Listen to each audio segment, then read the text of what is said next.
یہ سب ہم جانتے ہیں کہ قرآن مجید اللہ رب العالمین کی جانب سے محمد مصطفیٰ صلی اللہ علیہ وسلم پر نازل کردہ آخری کتاب ہے، اور یہ کتاب رمضان المبارک میں اللہ تعالیٰ نے اسے نازل فرمایا۔ اللہ تعالیٰ فرماتا ہے اِنَّا أَنزَلْنَاهُ فِي لَيْلَةٍ مُبَارَكَةٍ، یقیناً ہم نے اس رمضان میں بابرکت راتوں میں اسے اتارا۔ یقیناً ہم نے قرآن کو بابرکت راتوں میں اتارا۔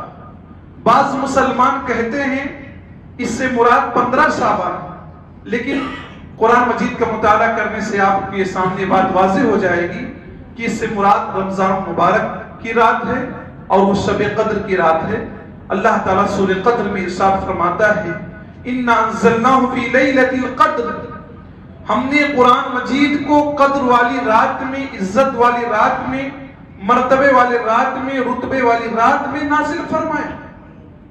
اس سے پہلے اللہ نے کہا بابرکت رات میں اتارا، یہاں اللہ فرما رہا ہے قدر والی رات میں اتارا، یعنی جو قدر والی رات ہے وہی بابرکت رات ہے، جو بابرکت رات ہے وہی قدر والی رات ہے۔ اور یہ رات کب آتی ہے، یہ برکت والی رات کب ہے، یہ قدر کب ہے، یہ مرتبے والی رات کب ہے؟ اللہ تعالیٰ فرماتا ہے شہر رمضان الذی انزل فیہ القرآن، سورہ بقرہ میں اللہ تعالیٰ فرماتا ہے شہر رمضان الذی انزل فیہ القرآن، رمضان مبارک کا مہینہ ہی وہ مہینہ ہے جس میں قرآن مجید کو نازل کیا گیا۔ گویا کہ قرآن مجید کا اور رمضان کا گہرا تعلق، اتنا گہرا تعلق ہے کہ اسی مہینے میں اللہ تبارک و تعالیٰ نے قرآن مجید کو نازل فرمایا، جس کی وجہ سے آپ اس مہینے کی عظمت کو سمجھ سکتے ہیں۔ ھدی للناس، یہ قرآن تمام لوگوں کے لیے ہدایت کا ذریعہ ہے، کوئی فرق نہیں مسلم نان مسلم میں، ہر ایک کے لیے ہدایت کا ذریعہ ہے۔ آپ بارہا اخباروں میں پڑھتے ہوں گے، نیوز میں سنتے ہوں گے کہ کتنے لوگ قرآن مجید پڑھ کر مطالعہ کر کے مسلمان ہو گئے۔ ہمارے اخلاق، ہمارے کیریکٹر سے اتنا لوگ متاثر نہیں ہو رہے ہیں جتنا قرآن مجید پڑھ کر متاثر ہو رہے ہیں۔ ھدی للناس، یہ نبی کا بہت بڑا معجزہ ہے جو قیامت تک رہنے والا ہے۔ تمام نبیوں کے معجزے ان کے زمانے میں ختم ہو گئے، نبی کو جو معجزہ ملا قرآن کی شکل میں قیامت تک باقی رہنے والا ہے۔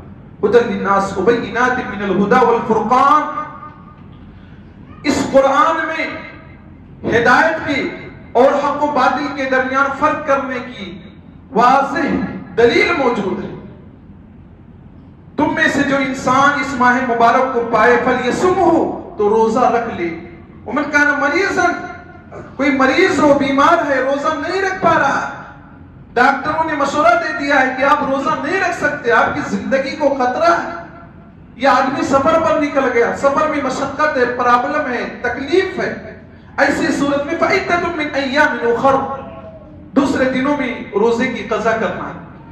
میرے بتلانے کا مقصد یہ ہے کہ رمضان مبارک ہی کے مہینے میں قرآن مجید کو نازل کیا گیا ہے، اور صحیح بخاری